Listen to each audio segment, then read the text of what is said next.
Praise the Lord. எல்லாருக்கும் நான் உங்கள் மெல்வின் பிள்ளை. இப்பொழுது நாம் பார்க்கும் பொழுது உலகமானது 70 பில்லியன் டாலர் மதிப்புள்ள பொருளாதாரத்தில் இருக்கும் பொழுது எல்லோரும் மேலே உயர்ந்திருக்க வேண்டும், மேலே வளர வேண்டும் என்று நினைக்கிறார்கள். எத்தனையோ கம்பெனிகள் வளர வேண்டும் என்று அவர்கள் அநேக பணங்களை கொடுத்து உயர வேண்டும் என்று அவர்கள் எதிர்பார்த்து இருக்கிறார்கள். அநேக கம்பெனிகள் வளர வேண்டும், நாங்கள் முன்னணியில் இருக்க வேண்டும் என்று நினைக்கிறார்கள். அதனால இன்றைக்கு ஒரு காரியத்தை நான் உங்கள் மத்தியில் பேச விரும்புகிறேன். அதனாலே நான் இன்றைக்கு உங்கள் நடுவிலே வெட்டு முனை என்கிற காரியத்தை குறித்து பேச விரும்புகிறேன். வெட்டுமுனை என்கிற காரியத்தை நான் பேசுகிறேன். எதற்கென்று சொன்னால், நீங்கள் எப்படி சிறையாய் முதல் இடத்தில் இருக்க வேண்டும் என்பதை காண்பிக்கும்படியா வேத புத்தகத்தில் அதை பார்க்க போகிறோம். அநேகர் இடத்தில் கேட்பது என்னவென்றால், நாம் வெற்றி பெறுவதற்கு என்ன செய்ய வேண்டும், அதற்குரிய சில காரியங்களை நீங்கள் எங்களுக்கு சொல்ல முடியுமா, அல்ல கற்றுக் கொடுக்க முடியுமா, அல்ல காண்பிக்க முடியுமா என்று என்னிடத்தில் கேட்டபடினாலே, அதனாலே நான் தேவன் செய்ததை சிலவற்றை உங்களுக்கு காண்பிக்கும்படியாய் வேதத்திலிருந்து நான் காண்பிக்கும்படியாய் விரும்புகிறேன். நீங்கள் அதை செய்யும்படியாய் நான் உங்களுக்கு காண்பிக்க வெற்றி பெற நான் விரும்புகிறேன். அதை நாம் வேத புத்தகத்தில் எடுத்துக்கொள்ளலாம், ஆதியாகமத்திலே நாம் பார்க்க முடியும். அதனால சிலவற்றை நான் உங்களுக்கு காண்பிக்க விரும்புகிறேன். எப்படி நீங்கள் உங்கள் வாழ்க்கையில் ஜெயத்தை பெற்றுக்கொள்ள முடியும், உங்களுடைய தொழிலில் அல்லது உங்களுடைய லீடர்ஷிப்பில் நீங்கள் ஜெயத்தை பெற்றுக்கொள்ள முடியும் என்று நான் உங்களுக்கு காண்பிக்க விரும்புகிறேன். தேவ வார்த்தையிலிருந்து புறப்படுகிற வேத வசனத்தின்படி நாம் நடக்கும் பொழுது நீங்கள் ஜெயத்தை பெற்றுக்கொண்டு நன்மையை பெற்றுக்கொண்டு எப்படி முதலாவது இடத்துல வர முடியும் என்பதை நான் உங்களுக்கு காண்பிக்க முடியாது விரும்புகிறேன். நாம் இதை வேத புத்தகத்திலே பார்க்கும் பொழுது ஆதியாகமம் புஸ்தகத்திலே நோவா என்கிற மனுஷனுடைய வாழ்க்கையிலே நாம் இதை பார்க்க முடியும். எப்படி ஜெயத்தை ஒரு மனுஷன் பெற்றுக்கொண்டு முன்னணியில் இருப்பான் என்பதை நாம் இந்த புத்தகத்திலிருந்து பார்க்க முடியும். நான் அதை காண்பிக்கும்படியாக வாஞ்சிக்கிறேன். நாம் நோவாவுடைய நாட்களிலே பார்க்கும் பொழுது அங்கே பொருளாதாரம் இல்லாத பட்சத்திலே மனிதர்கள் பாவம் செய்து தேவனுக்கு பிரியமில்லாத ஜீவித்தார்கள். அதே போலதான் நோவாவின் நாட்களில் நடந்து போல இன்றைக்கு நம்முடைய நாட்களிலும் நடந்து கொண்டிருக்கிறது. மனிதர்கள் தங்கள் எண்ணம் போன போக்கிலே ஜீவித்துக் கொண்டிருக்கிறார்கள். பொருளாதார உயர்வை குறித்து அதிகமாக யோசித்து அதன் பின்னே ஓடிக்கொண்டிருக்கிறார்கள். நாம் வேதத்திலே பார்க்கும் பொழுது அந்த நாட்களிலே மனிதர்கள் மனம் போன போக்கில் தங்கள் பிரியமாய் துன்மார்க்கமாய் ஜீவித்த நாட்களிலே அப்பொழுது ஒரு மனுஷன் இருந்தான். அவனுடைய பேர் நோவா. அவனை குறித்து தேவன் ஒரு திட்டம் வைத்திருந்தார். அதே போலதான் நாம் வாழ்கிற இந்த நாட்களிலும் நம்மை குறித்தும் தேவன் ஒரு திட்டத்தை வைத்திருக்கிறார்.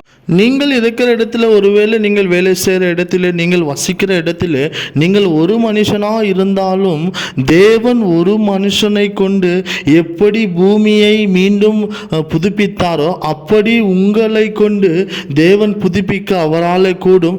ஏனென்று சொன்னால், ஒரு மனுஷன் தேவனுக்கென்று நீதியாய் ஜீவிக்கும் பொழுது அவனை கொண்டு எல்லாவற்றையும் செய்ய நம்முடைய தேவன் வல்லவராக இருக்கிறபடியால் அந்த ஒருவனை கொண்டு தேவன் வைத்திருக்கிற திட்டம் என்னவென்று நாம் புரிந்து கொள்ள வேண்டும். இந்த அழகான ரகசியம் என்ன? நம்முடைய வாழ்க்கையில நாம் ஜெயத்தை பெற்றுக்கொள்ள தேவன் நமக்கு கொடுக்க விரும்புவது இது 2 வார்த்தையிலே நாம் பார்க்கக்கூடிய ஒரு விஷயம். ஒன்று ஆசீர்வாதம், இன்னொன்று தேவனுடைய தயவா இருக்கிறது. அநேகர் சொல்லுவார்கள், நான் ஆசீர்வதிக்கப்பட்டிருக்கிறேன், நான் தயவு பெற்றிருக்கிறேன் என்று சொல்வார்கள். ஆனால் அவருடைய வாழ்க்கையிலே பலம் இல்லாதபடியாலே கனி இல்லாத ஒரு அனுபவம் இருப்பதை நாம் பார்க்க முடியும். ஆனாலும் அநேகர் சொல்லுவார்கள், நான் ஆசீர்வதிக்கப்பட்டிருக்கிறேன், நான் தயவு பெற்றிருக்கிறேன் என்றே சொல்லுவார்கள். ஆனால் அநேகருடைய வாழ்க்கையில நாம் பார்க்கும் பொழுது கர்த்தருடைய ஆசீர்வாதம் அவருடைய வாழ்க்கையில இருக்காது, கர்த்தருடைய தயவு அவருடைய வாழ்க்கையில இருக்காது. ஏன் இது நடக்கிறது என்பதை நாம் பார்க்கும் பொழுது தேவன் இதை நமக்கு தந்திருக்கிறார். இந்த ஆசீர்வாதமும் இந்த தயவும் தேவன் தந்திருக்கிறார். இதை நாம் நம்முடைய வாழ்க்கையில புரிந்து கொள்ள வேண்டும், இதை நாம் பெற்றுக்கொள்ள வேண்டும். கர்த்தருடைய வார்த்தை சொல்லுகிறது, ஒரு மனுஷன் மேல் கர்த்தர் கொண்டு வருகிற ஆசீர்வாதம் அவன் பெருகுவான், அவனை பெருக செய்யும், அவனுக்கு நன்மைகள் உண்டாயிருக்கும் என்று நாம் பார்க்கிறோம். மொழிபெயர்ப்புகள் சொல்லுகிறது, கர்த்தருடைய ஆசீர்வாதம் ஐஸ்வர்யத்தை கொண்டு வரும், அதோடு கூட தேவன் வேதனையை கூட்ட மாட்டார். வேதனை இல்லாத ஒரு ஐஸ்வர்யம் தேவனிடத்திலிருந்து வருகிற ஆசீர்வாதம் என்று நாம் நன்றாய் புரிந்து கொள்ள வேண்டும்.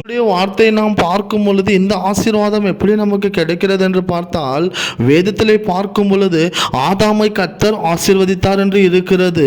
மிருகங்களையும் மிருக ஜீவன்களையும் மற்றும் எல்லாவற்றையும் தேவன் ஆசீர்வதித்தார். அது மாத்திரமல்ல, ஆதாமை ஆசீர்வதித்த தேவன் நீ பூமியை பலுகி பெருகி நெருப்பு என்று சொல்லி அவனை ஆசீர்வதித்தார். அவன் வேலை செய்வதற்கு முன்பதாக, அவன் கையின் பிரயாசம் வருவதற்கு முன்பதாக அவன் மேல தேவன் ஆசீர்வாதத்தை வைத்தார் என்று நாம் பார்க்கிறோம். என்னை கேட்கிற கர்த்தருடைய பிள்ளைகளே, இதை நீங்கள் கவனித்து பாருங்கள். தேவன் கொண்டு வருகிற ஆசீர்வாதம். ஆனால் இதை புரிந்து கொள்ள மனிதனுக்கு ரொம்ப கடினமான ஒரு காரியம். நாம் பார்க்கும் பொழுது தலைமுறைகளாய் நாம் கடினப்பட வேண்டும், கஷ்டப்பட வேண்டும், பிரயாசப்பட வேண்டும் என்று அநேக நமக்கு சொல்லியிருப்பார்கள். அது நிமித்தம் கர்த்தருடைய வார்த்தை நமக்கு மாறாய் தெரியக்கூடிய சூழ்நிலை உண்டாயிருக்கும். நீங்கள் புரிந்து கொள்ள வேண்டும், நம்முடைய ஆசீர்வாதம் நம்மன் கையின் பலனத்தின் பிரயாசத்தினால் அல்ல, கர்த்தருடைய கரத்தினால் வருகிற நன்மையினாலே உண்டாயிருக்கும். அது மாத்திரமல்ல, நாம் வேர்வை சிந்தி சம்பாதிப்பதினால நமக்கு ஆசீர்வாதம் வராது. நம்முடைய வேர்வை என்றைக்கும் நமக்கு சாபம் என்று நீங்கள் புரிந்து கொள்ளப்படுவது ஒரு சாபம் தான், அது நமக்கு ஆசீர்வாதம் இல்லை. கர்த்தருடைய ஆசீர்வாதம் உங்களுக்கு ஐஸ்வர்யத்தை கொண்டு வரும். எப்படி ஆதாமை தேவன் ஆசீர்வதித்தாரோ அப்படித்தான் நம்மையும் அவர் ஆசீர்வதிப்பார். ஒருவேளை ஒன்றும் இல்லாமல் போனாலும் நாம் நம்முடைய வாழ்க்கையிலே சொல்ல முடியும், தேவனே நீர் என்னை ஆசீர்வதித்திருக்கிறீர், நான் ஆசீர்வாதமா இருக்கிறேன் என்று நாம் சொல்ல முடியும். நான் செழிப்பா இருக்கிறேன், ஏனெனில் தேவன் எனக்கு என்ன செய்திருக்கிறாரோ நான் ஆசீர்வாதமாய் செழிப்பாய் இருக்கிறேன் என்பதை நான் உங்களுக்கு உறுதியாய் சொல்ல முடியும். ஆசீர்வாதம் என்பது எல்லா தேவ பிள்ளைகள் மேலும் வரக்கூடிய ஒரு காரியம். நாம் பார்க்கும் பொழுது அநேக தேவ பிள்ளைகள் மேலே தேவனுடைய ஆசீர்வாதம் தங்குவதில்லை என்பதை நாம் பார்க்க முடியும். ஆசீர்வாதம் என்பது வெறும் நமக்கு பணத்தை கொடுப்பது அல்ல, பொருளாதார ரீதியில் நாம் ஆசீர்வதிப்பது அல்ல, நம்மை அறியாமலே நம்மை பாதுகாக்கும்படியாய் தேவன் நமக்கு வைத்திருக்கிற சகல ஆசீர்வாதங்கள் நமக்கு நம்முடைய வாழ்க்கையில உண்டு. தேவன் நமக்கு சமாதானத்தை வைத்திருக்கிறார். அது மாத்திரமல்ல, ஆசீர்வாதம் தேவனிடத்திலிருந்து வருகிறது, அது தம்முடைய பிள்ளைகளுக்கு வருகிறதா இருக்கிறது. எந்த ஒரு நிபந்தனை நிமித்தம் நமக்கு வருவதல்ல, நாம் தேவனுடைய பிள்ளைகளா இருப்பதினாலே நமக்கு அந்த ஆசீர்வாதம் வருகிறது.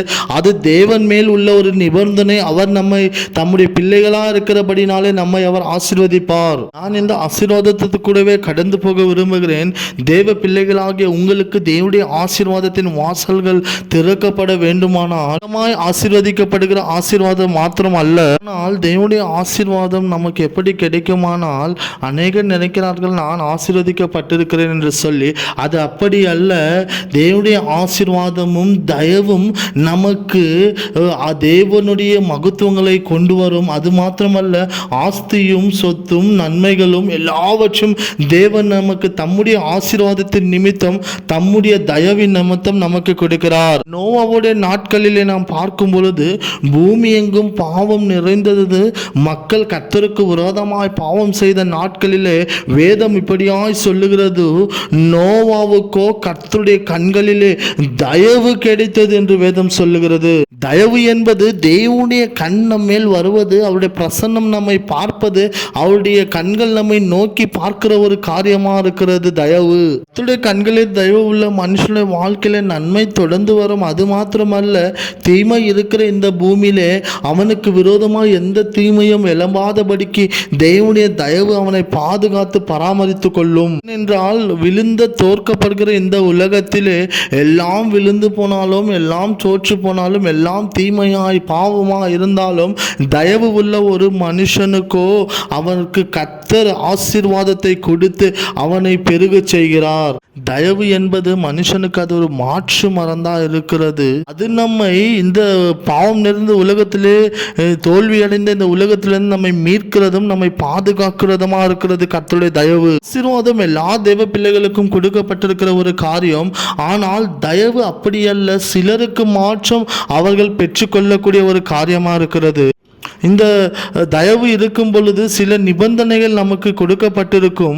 தேவ தயவு இருந்ததை என்னுடைய வாழ்க்கையில நான் உணர்கிறேன். அநேக நேரத்தில் ஊழிய பயிற்சியில நான் அதை பார்த்திருக்கிறேன். அநேக நேரங்களில் நண்பர்கள் எடுத்து சொல்வதுண்டு, நான் தேவனிடத்தில் தயவு பெற்றிருக்கிறேன் என்பதை நான் சொல்ல முடியும் என்று சொல்லியிருக்கிறேன். நாம் நம்முடைய வாழ்க்கையில தேவனிடத்தில் தயவு பெற்றிருக்கிறோம் என்பதை நாம் உணர்ந்து கொள்ள வேண்டும். அநேக நேரங்களில் நாம் அதில் சந்தோஷப்பட வேண்டும். ஏனெனில் கர்த்தருடைய தயவோ நமக்கு கிருபையை பெருக செய்கிறது. நீங்கள் எங்கே போனாலும் நன்மைகள் அதன் மூலியமாய் நடக்கும். அநேக நன்மையான காரியங்கள் உங்களுடைய வாழ்க்கையில் நடக்கும். அசாதாரணமான காரியங்களும் நம்முடைய வாழ்க்கையில் நடப்பது கர்த்தருடைய தயவு நம்முடைய வாழ்க்கையில் இருக்கும் பொழுது அது நிச்சயமாய் நடக்கும். நம்முடைய வாழ்க்கையில் கர்த்தருடைய தயவு இருக்கும் பொழுது நாம் எங்கே போனாலும் தீமையான காரியங்களை நன்மையாய் மாற்ற முடியும். அந்த சூழ்நிலைகளை மாற்ற முடியும். ஏனெனில் கர்த்தருடைய தயவு நம்முடைய வாழ்க்கையில் இருக்கும் பொழுது நாம் கடந்து போகும் பொழுது சூழ்நிலைகளை மாற்றக்கூடியது கர்த்தருடைய தயவு. என கேட்கிற கர்த்தருடைய பிள்ளைகளே, நாம் நன்மை செய்யும் பொழுது, நீதியாய் ஜீவிக்கும் பொழுது, கர்த்தருக்கென்று நிற்கும் பொழுது அந்த தயவு நம்முடைய வாழ்க்கையில் வருவதுண்டு. தயவு யாருக்கு கிடைக்கும் என்று பார்க்கும் பொழுது, எவன் ஒருவன் தன் ஆவியில் எளிமையாக இருக்கிறானோ, தன்னை தாழ்த்துகிறானோ, அது மாத்திரமல்ல கர்த்தருடைய வார்த்தைக்கு பயந்து நடுங்குகிறவனையே நோக்கி பார்ப்பேன் என்று வசனம் சொல்கிறது போல, அப்பேற்பட்ட மனிதர்கள் மேலே இந்த கர்த்தருடைய தயவு வருவது நிச்சயம். என்னை கேட்கிற கர்த்தருடைய பிள்ளைகளே, நோவாவுடைய வாழ்க்கையிலே சில நிபந்தனைகளை தேவன் வைத்திருந்தார். அது என்னவெனில், அதை அவன் கேட்டு அதற்கு கீழ்ப்படியும் பொழுது எல்லாவற்றையும் தேவன் மாற்றினார். அதை போலதான் நம்முடைய வாழ்க்கையிலே சில நிபந்தனைகளை, சில கட்டளைகளை ஆண்டவர் வைக்கிறார். நாம் அதை கேட்கும் பொழுது, கர்த்தருடைய தயவு நம்முடைய வாழ்க்கையிலே வரும் பொழுது எல்லா சூழ்நிலைகளும் மாறும். எல்லாவற்றையும் மாற்றுகிற கர்த்தருடைய தயவு அதை செய்து முடிக்கும் என்று நான் உங்களுக்கு சொல்லுகிறேன். இந்த தயவு நம்முடைய வாழ்க்கையில வரும் பொழுது, நாம் தேவனிடத்திலிருந்து பெற்று இருந்து நிற்கக்கூடிய எல்லா சாபங்களையும் அது ஆசீர்வாதமாய் மாற்றும். நம்மை ஆசீர்வதிக்கும்படியாய் தேவன் தம்முடைய கண்களிலே தயவு பெறும்படியாய் அவர் நமக்கு செய்து முடிப்பார். இந்த காரியங்களை நாம் செய்ய வேண்டும். 3 முக்கியமான விஷயங்கள். நாம் இதை பார்க்கும் பொழுது, தேவனோடு நடக்க அந்த மனுஷனுக்கு தயவு வேண்டுமானால் அவன் கர்த்தரோடு நடக்க வேண்டும். அதற்கு 3 முக்கியமான காரியங்கள் இருக்கிறது. அதை நான் உங்களுக்கு காண்பிக்கும்படியாய் வாஞ்சிக்கிறேன். கேளுங்கள். நோவாவுடைய நாட்களிலே எல்லா காரியங்களும் தீமையாய் இருந்தது. ஒருவேளை உங்களுடைய வாழ்க்கையில இப்படி தீமையான காரியங்கள் இருக்கலாம். ஆனால் நீங்கள் நோவாவை பாருங்கள். அவனை போல நீங்கள் பார்க்கும் பொழுது நன்மையான காரியங்கள் நடக்க உங்களுடைய வாழ்க்கையில சாத்தியமாகும். நீங்கள் பார்க்கும் பொழுது நோவாவுடைய நாட்களிலே பூமியில இருந்த எல்லா மனிதர்களை பார்க்கலும் நோவாவுக்கு மாத்திரம் கர்த்தருடைய கண்களிலே தயவு கிடைத்தது. நீங்கள் எங்கே இருந்து இந்த வார்த்தைகளை கேட்டுக்கொண்டிருந்தாலும், நீங்கள் ஒரு மனிதன் நோவா போல ஒரே மனிதனாக நின்றாலும் கர்த்தருடைய தயவு உங்களுடைய வாழ்க்கையில வரும் பொழுது நீங்கள் எல்லாவற்றையும் மாற்றக்கூடிய சூழ்நிலையை தேவன் நமக்கு உண்டாக்கி கொடுப்பார். இயேசுவின் மகிமைக்காய் இதை கர்த்தர் செய்வார். நோவாவுடைய வாழ்க்கையில 3 காரியங்களை நாம் பார்க்க முடியும். அதிலே முதலாவது வேதம் சொல்லுகிறது, நோவா அவர்களுக்குள்ளே நீதிமானாய் இருந்தான் என்று வேதம் சொல்லுகிறது. நம்முடைய வாழ்க்கையிலே நாமும் இந்த 3 காரியங்களை நாம் பின்தொடருவோமே ஆனால், நாம் எங்கே இருந்தாலும் கர்த்தருடைய தயவு நம்முடைய வாழ்க்கையில வருவது நிச்சயம். நம்முடைய சூழ்நிலைகளை அது மாற்றி போடுவது நிச்சயம். முதலாவது நோவாவுடைய வாழ்க்கையிலே அவன் நீதிமானாய் இருந்தான் என்று வேதம் சொல்லுகிறது. நீதிமான் என்று சொல்லக்கூடிய வார்த்தையை கேட்டவுடனே நமக்குள்ள அநேகருக்கு இப்படியாய் தோணும், நான் எப்படி என்று சொல்லக்கூடிய வார்த்தையை நாம் யோசிப்பது உண்டு. என கேட்கிற நண்பர்களே, நான் உங்களுக்கு ஒரு சகோதரனை போல மெல்வின் சொல்லுகிறேன். கர்த்தருடைய நீதி எப்படி நாம் பின்தொடர வேண்டும் என்று நான் இந்த ரகசியத்தை உங்களுக்கு காண்பிக்க விரும்புகிறேன். நீதிமான் என்று சொன்னால் முதலாவது நாம் தேவனோடு நிற்க வேண்டும், தேவன் பட்சத்தில் நிற்க வேண்டும். நம்முடைய கிரியைகள் அல்ல, நாம் என்ன செய்கிறோமோ அது அல்ல, தேவன் பட்சத்தில் நின்று நாம் என்ன செய்கிறோமோ அதுதான் நீதி என்று எண்ணப்படும். இயேசு கிறிஸ்துடைய வாழ்க்கையிலே நீங்கள் பார்க்கும் பொழுது அவர் தேவனோடு நின்று எல்லாவற்றையும் செய்து முடித்தார். என்னை கேட்கிற கர்த்தருடைய பிள்ளைகளே, இன்றைக்கும் நமக்கும் தேவனுக்கும் என்ன ஒரு உறவு இருக்கிறது, ஒரு தொடர்பு இருக்கிறது என்பதை நாம் காண்பிக்கும்படியாய் அப்பொழுது நாம் எவ்வளவு நீதியாய் ஜீவிக்கிறோம் என்பதை நாம் புரிந்து கொள்ள முடியும். முதலாவது நாம் தேவனோடு சரியாய் நிற்க வேண்டும் என்பதை நாம் பார்க்க வேண்டும். இதுதான் நீதி என்று நாம் புரிந்து கொள்ள வேண்டும். இப்படியா இயேசு கிறிஸ்துவை பார்த்து சொல்லுங்கள், ஆண்டவரே, நான் முதலாவது உம்மை தேடுவேன், உம் பட்சத்தில் நிற்பேன், உம்முடைய ராஜ்யத்தை தேடுவேன் என்று நீங்கள் சொல்லுங்கள். நீங்கள் வேதத்தை வாசிக்கும் பொழுது வேதம் இப்படியாய் சொல்லுகிறது, முதலாவது தேவனுடைய ராஜ்யத்தையும் அவருடைய நீதியும் தேடுங்கள் என்று வேதம் சொல்லுகிறது. அதிலே பார்க்கும் பொழுது நாம் ஒன்றை புரிந்து கொள்ள முடியும். நீதி என்று சொல்லும் பொழுது முதலாவது அவரை பார்ப்பது, இரண்டாவது அவரை தேடுவது, இவைகளை செய்யும் பொழுது எல்லாவற்றையும் தேவன் நமக்கு நம்முடைய வாழ்க்கையிலே கொடுப்பார். நாம் செய்ய வேண்டியது முதலாவது அவர்தான் என்னுடைய வாழ்க்கையின் தேவனா இருக்கிறார், அவர்தான் தேவனா இருக்கிறார் என்பதை நாம் உறுதிப்படுத்த வேண்டும். நம்மால் ஒன்றும் செய்ய முடியாது. ஆனால் நம்மை நாம் தேவனிடத்தில் அர்ப்பணிக்கும் பொழுது, தேவரே நீர்தான் தேவன், நீர் எல்லாவற்றையும் செய்வீர் என்று சொன்னால் அது போதும் நம்முடைய வாழ்க்கையிலே. இரண்டாவது நோவாவுடைய வாழ்க்கையில பார்க்கும் பொழுது அவன் குற்றமற்றவனாக இருந்தான் என்று வேதம் சொல்லுகிற. தங்கள் ஜனங்களுக்குள்ளே ஜனங்களுக்குள்ளே, பாவம் நிறைந்திருந்த ஜனங்களுக்குள்ளே நோவா குற்றமற்றவனாய் இருந்தான் என்று வேதம் சொல்லுகிறது. அதனுடைய அர்த்தம் என்ன? நான் சரியானவன் என்று சொல்வது அல்ல. தேவரே, நீர்தான் சரியானவர், நீர்தான் சிறந்தவர், நான் உமக்கு முன்பதாய் ஒன்றுமில்லை என்று சொல்லுகிற ஒரு காரியத்தை நாம் பார்க்க முடியும். தேவன் நீதி அல்ல, நன்மை செய்கிறவன் அல்ல, இப்பேற்பட்டவர்களை மாற்றம் தேடுகிறவர் அல்ல. அநீதி செய்கிறவனும் துர்மார்க்கனையும் இவர்களையும் தேடுகிறார். ஏனென்றால் அவர்கள் மேல் கர்த்தருடைய ஆவியை தந்து அவர்களை நீதி செய்கிறவர்களாய் மாற்றி அவர்களை நீதியின் பாதையில நடத்தும்படியாய் தேவன் அவர்களை தேடுகிறார் என்று வேதம் சொல்லுகிறது. அதனால தான் பரிசுத்த ஆவியானவரை அவர் நமக்கு தந்து நம்மை பரிசுத்தப்படுத்தவும் நம்மை நீதிமான்களை மாற்றும்படியாய் அவர் நமக்கு ஆவியானவரை, பரிசுத்த ஆவியானவரை அவர் நமக்கு தருகிறார். தான் இப்படியாய் சொல்லுகிறோம், ஆவியானவரே நீர் வாரும் அசுத்தமான இந்த சரீரத்தை பரிசுத்தப்படுத்தும் என்று நாம் தேவனை நோக்கி சொல்லுகிறோம். நீங்கள் ஆவியானவருக்கு உங்களை ஒப்பு கொடுக்கும் பொழுது அவர் உங்களை பரிசுத்தப்படுத்தி உங்களை சுத்தமாக்குவார். அதனால் நீங்கள் அவரிடத்தில் உங்களை அர்ப்பணியுங்கள். அவர் உங்களை பரிசுத்தப்படுத்தி நீதிமானாய் மாற்றி உங்களை அவர் சுத்தமாய் மாற்றுவார். இப்பொழுது நீங்கள் குற்றமற்றவர்களாய் ஜீவிப்பீர்கள். அது நிமித்தம் கர்த்தருடைய நாமம் மகிமைப்படும்படியாய் நாம் ஜீவிக்க வேண்டும். மூன்றாவது காரியத்தை நாம் நம் நோவாவுடைய வாழ்க்கையில பார்க்கும் பொழுது, அவன் தேவனுக்கு உண்மையாய் ஜீவித்த ஒரு மனுஷனாயிருந்தான். நீதி என்று சொல்லும் பொழுது, நாம் உண்மையா இருப்போம் என்று சொல்லும் பொழுது அதற்குரிய அர்த்தம் என்ன? நாம் விசுவாசமாக தான் இருப்போம், ஆனாலும் நாம் தேவனுக்கு சில காரியங்களை விட்டு கொடுக்க மாட்டோம். தேவன் விட வேண்டும் என்று சொல்வதை நாம் விட மாட்டோம். நம்பிக்கையாய் உண்மை உள்ளவர்களாய் இருப்போம் என்று சொன்னால் நாம் தேவனுடைய வார்த்தைகள் அல்ல வாக்கு தத்தங்களுக்கு நம்மை ஒப்பு கொடுப்பதும் தேவன் விரும்புகிறதை செய்வதும், நம்மை சுற்றிலும் என்ன நடந்தாலும் கர்த்தருக்கு பிரியமானதை செய்கிற ஒரு அனுபவத்திற்கு நம்மை விட்டு கொடுக்க வேண்டும். அது நிமித்தம்தான் நாம் உண்மை உள்ளவர்கள் என்று நாம் எண்ண முடியும் நம்முடைய வாழ்க்கையிலே. நான் ஒரு கதையை இப்படியாக கேட்டேன். இந்த கதை என்னை அதிகமாய் தொட்டது. உண்மை உள்ளவன் என்று சொல்லக்கூடிய காரியங்களுக்கு நேராக இந்த கதையை நான் கேட்டபடினால இதை சொல்ல வாஞ்சிக்கிறேன். சில நாட்களுக்கு முன்பதாகவே நேவி ஏர்ஃபோர்ஸ் என்று சொல்லக்கூடிய அந்த இடத்திலே அவர்கள் அவர் நடந்து கால்நடையாய் நடந்து வந்தார்கள். அது நடந்து கொண்டிருக்கும் பொழுது அதிலே ஒரு மனிதன் ஒரு பெரிய ஒரு பொருளை கையில் வைத்து கொண்டிருந்தான். அந்த பலூனை அந்த மனுஷன் கையில் வைத்து கொண்டிருக்கும் போது ஒரு பெரிய பலத்த காற்று அடித்தது. அந்த காற்று அடிக்கும் பொழுது அந்த பலூன் உயரத்திலே பறக்க ஆரம்பித்த போது அதை பிடித்து கொண்டிருந்த மனிதன் அந்த பலூனின் கயிற்றை பிடித்து கொண்டு அதோடு கூட அவன் மேலே அப்படியே பறந்து எடுத்துக்கொள்ளப்பட்டு போய்கொண்டிருந்தான். நல்ல விதமாய் அங்கே ஒரு கிரேன் இருந்தபடினாலே அந்த கிரேனிலே அந்த பலூன் சிக்கி கொண்டது. அந்த பலூன் மேலே போனபடியினாலே அதிக நேரம் அதை பிடிக்க அவர்களுக்கு பலன் இல்லாமல் கொஞ்சம் கொஞ்சமாய் விட அவர்கள் கைவிட்டதினாலே அநேகர் கீழே விழுந்து மரித்து போனார்கள். அநேகருக்கு பலத்த அடிகள் கைகளிலும் கால்களிலும் விழுந்தது. நிமித்தம் அநேக மனிதர்கள் விழுந்து போனார்கள், அநேகர் கீழே விழுந்தார்கள். ஆனால் அதன் மத்தியிலும் ஒரே ஒரு மனுஷன் 2 மணி நேரம் ஆன பிறகும் அதை பிடித்து அவன் கீழே விழாதபடிக்கு அதை பிடித்து கொண்டிருந்தான். அந்த மனுஷன் அந்த பலூனிலிருந்து கீழே இறங்கி வந்தபோது அநேகர் அவனிடத்தில் கேட்டார்கள், எல்லோரும் கீழே விழுந்து அவர்கள் அடிகள் பட்டார்கள், ஆனாலும் நீ எப்படி இவ்வளவு மணி நேரம் இந்த பலூனை பிடித்து கொண்டிருந்தாய் என்று அவருடைய கமாண்டர் கேட்டபோது அதற்கு அவன் சொன்ன பதில் எல்லோரும் ஆச்சரியத்தில் வீழ்த்தது.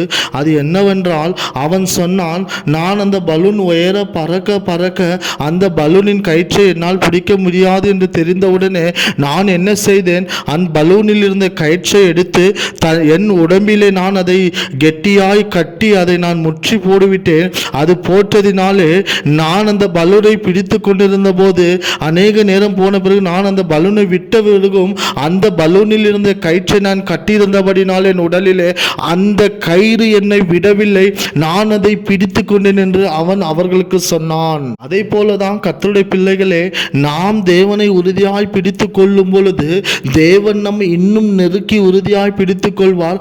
அதனாலே நாம் பலனடைவதில்லை, நாம் சோர்வடைவதில்லை, நாம் விழுந்து நாம் தோல்வியை தழுவுவதில்லை.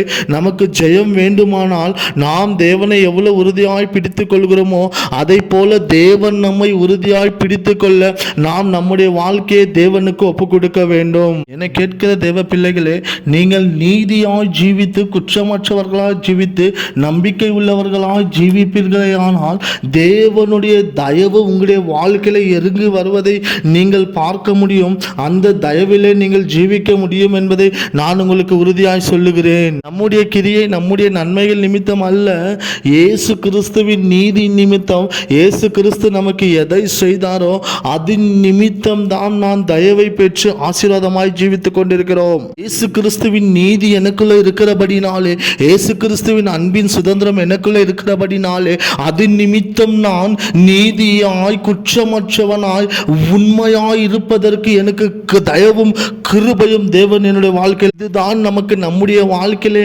தேவனுடைய தயவை நமக்கு கொடுக்கிறதா இருக்கிறது என கேட்கிற கர்த்தருடைய பிள்ளைகளே. ஆசீர்வாதமும் தேவனுடைய தயவும் நம்முடைய வாழ்க்கையிலே இணைந்து செயல்பட வேண்டும் என்று கர்த்தர் விரும்புகிறார். கேட்கிற கர்த்தருடைய பிள்ளைகளே, தேவ தயவின் நிமித்தம் நாம் இந்த ஆசீர்வாதங்களை பெற்றுக்கொள்ளலாம். எப்படி எனில் இந்த கட்டளைகளை கை கொண்டு நடக்க வேண்டும். மோசேயின் கட்டளை, ஆபிரகாமின் கட்டளை மற்றும் வேதத்திலே கொடுக்கப்பட்டிருக்க எத்தனையோ கட்டளைகளை நாம் கை கொள்ளும் பொழுது அந்த தயவினாலே நமக்கு கிடைக்கக்கூடிய ஒரு ஆசீர்வாதம் தேவ வார்த்தையிலே தேவன் நமக்கு வைத்திருக்கிறார்.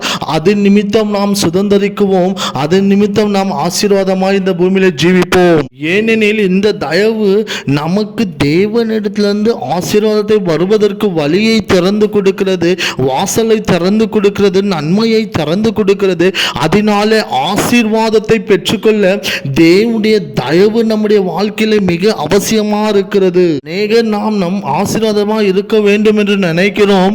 அநேகர் இப்படியா ஜெபிக்கிறார், யாபேஷை ஆசீர்வதித்து போல எங்களையும் ஆசீர்வதியும் என்று நாம் ஜெபிப்பது உண்டு நம்முடைய வாழ்க்கையிலே.